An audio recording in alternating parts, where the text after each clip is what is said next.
On this vote, the yeas are 219 and the nays are 210. The bill is passed without objection, and motion to reconsider this is laid on the table.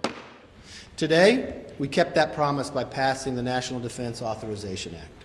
Under this bill, men and women in uniform who make sacrifices for our nation every day will receive the biggest pay raise in decades. We all know they deserve it. Radical programs that have forced our troops at the expense of readiness are now eliminated. Stop using taxpayer money to do their own wokeism.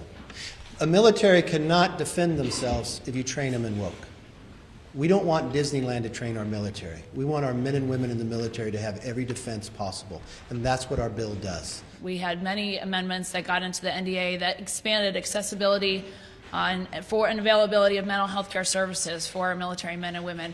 That's so important to us. In addition to the millions of dollars for child care and housing, so many quality of life issues that we've neglected over the past few years that we need to continue to focus on. It is woefully irresponsible that extreme MAGA Republicans have hijacked a bipartisan bill that is essential to our national security and taken it over and weaponized it in order to jam their extreme right-wing ideology down the throats of the American people.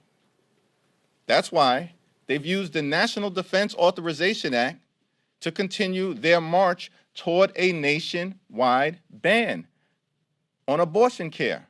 It's a culture war document. It's more focused on attacking trans people and black people and women and DEI and so-called wokeism. Unfortunately, that's what they're all about. It's also, again, our military budget is out of control. We already spend more than the next 10 countries combined, and we need to really look at, okay, what keeps us safe? How do we advance diplomacy around the world? And how do we invest in the American people so that they have a living wage, adequate housing, affordable child care, and quality education? So that's what I hope we can focus on going forward.